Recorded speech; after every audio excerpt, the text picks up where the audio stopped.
Hai guys, kenalin aku Putri. Semoga kalian semua dalam keadaan sehat walafiat di masa pandemi seperti ini karena corona. Jadi sebelum aku mau sedikit ngobrol-ngobrol di mini vlog ini, aku harap kalian tetap jaga kesehatan di rumah, tetap pakai masker, pokoknya mengikuti protokol yang ada semuanya biar kita sehat selalu. Oke?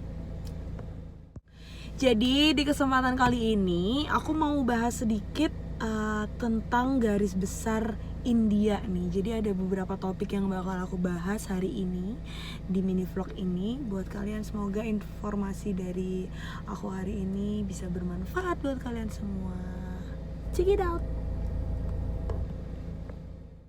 Nah, jadi sebelum aku masuk ke topik-topik yang lainnya, pasti kita harus mengenal dulu lebih jauh sedikit atau banyaknya India itu kayak gimana sih. Jadi yang pertama, di sini aku mau jelasin dulu sedikit tentang bentuk dan sistem pemerintahan di India. Nah, jadi negara India ini merupakan negara republik atau dikenal juga dengan sebutan Republic of India.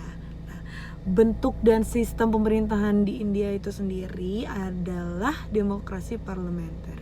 Jadi terus yang kedua ada juga yang dinamain sebagai semboyan Satyameva Jayate. Sorry kalau misalnya ada penyebutan yang salah.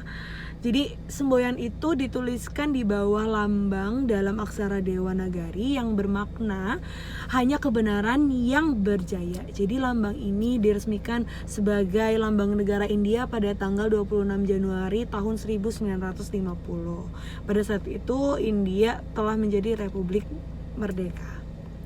Terus yang selanjutnya yang ketiga ada lambang negara India adalah adaptasi dari Hulu Tiang Singa Asoka dari Sarna. Jadi lambang negara India adalah salah satu bentuk adaptasi dari Hulu Tiang Singa Asoka itu tadi.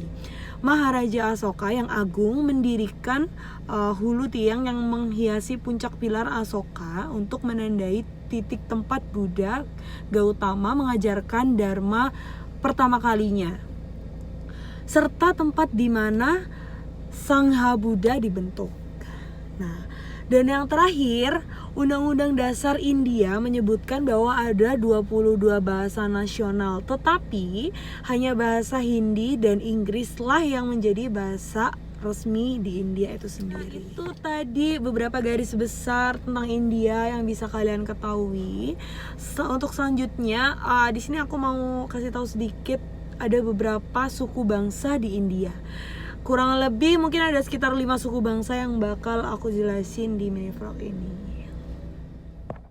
Untuk yang pertama, di India ada suku bangsa Dravida, yaitu bangsa Dravida adalah nama dari sebuah kelompok masyarakat manusia dalam konteks kajian peradaban Hindia Buddha di Indonesia. Lalu yang kedua ada suku bangsa Jharkhand. Nah, suku ini asli Adivasi di Jharkhand mencakup hampir sepertiga populasi negara bagian ini. Jadi sebanyak 20% lainnya adalah kasta terdaftar.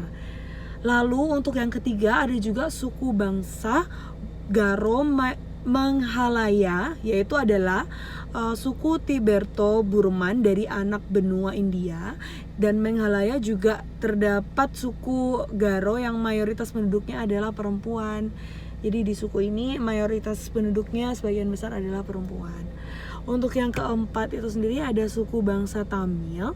Jadi suku ini adalah kelompok suku masyarakat Tamil dari India Selatan yang banyak terdapat di daerah Sumatera Utara, suku Tamil. Nah, kelompok yang berada di dalamnya adalah sebuah kelompok etnis dari bangsa Dravida yang berasal dari Asia Selatan. Dan untuk yang terakhir, suku bangsa Arya. Nah, suku bangsa Arya ini merupakan penduduk yang lebih dulu ada di kawasan Asia Selatan, yaitu wilayah India dan Sri Lanka sekarang.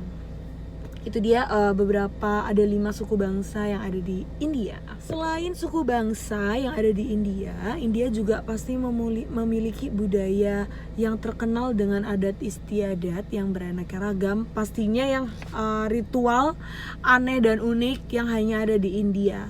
Nah, diantaranya ada yang pertama ada Festival Holi atau juga bisa disebut Festival Cahaya. Di dalam festival acara ini, masyarakat turun ke jalan bermain dengan bubuk cat dan juga melumuri tubuh mereka dengan berbagai warna-warna cerah. Lalu yang kedua, ada juga budaya di India di mana jika seorang istri yang ditinggal mati oleh suaminya akan membakar dirinya hidup-hidup. Lalu yang ketiga juga ada tradisi mengubur di mana warga India mempraktekkan mengubur anak cacat hidup sampai batas leher mereka selama kurang lebih 6 jam.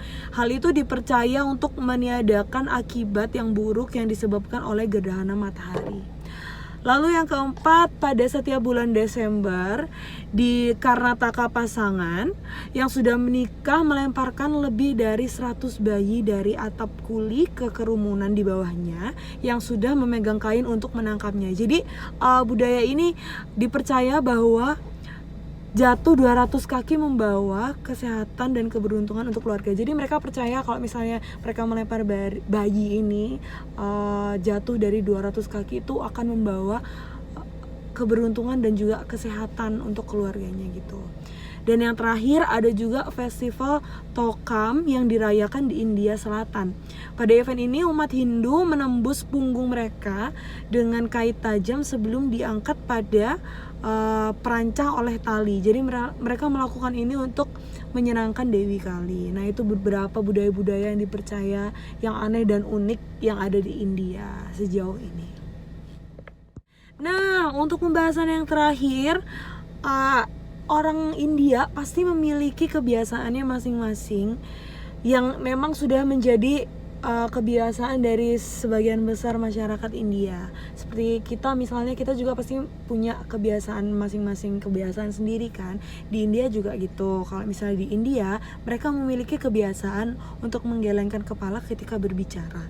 Gelengan kepala di sana menurut mereka menjadi salah satu cara yang digunakan orang India ketika menyampaikan maksud maupun pendapat. Nah, apakah mereka setuju atau tidak, merasa benar atau salah, maupun antusiasme. Sebenarnya nggak jauh beda sama kebiasaan yang kita lakuin. Jadi kalau misalnya mereka menggelengkan kepala itu bisa menandakan mereka tidak setuju.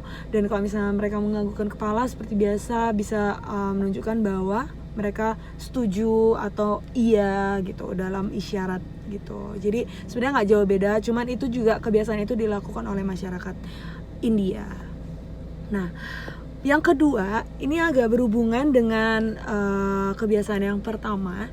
Jadi orang India itu cenderung memiliki rasa rasa sungkan ketika ia ingin mengatakan atau menolak sesuatu. Jadi kalau mereka mau mengatakan tidak atau menolak sesuatu, mereka istilahnya mereka nggak akan to the point gitu, karena itu tadi mereka memiliki kayak rasa sungkan dan mereka takut menyakiti hati orang lain. Jadi biasanya mereka tidak langsung mengatakan tidak. Jadi hal itulah yang membuat orang India kerap tersenyum, malu, menggumam dan juga mengangguk tidak jelas untuk tidak membuat komitmen yang kuat. Jadi pada zaman dulu gelengan kepala memang sengaja diciptakan sebagai syarat untuk menyampaikan ambiguitas dan itu berhasil. Nah, menurut mereka mengucapkan kata tidak itu memiliki potensi untuk memutuskan hubungan antar satu orang dengan orang lain. Sebab kamu memberikan ruang bagi orang lain untuk mengartikan sendiri apa yang kamu maksud dan kamu inginkan melalui sebuah isyarat itu tadi.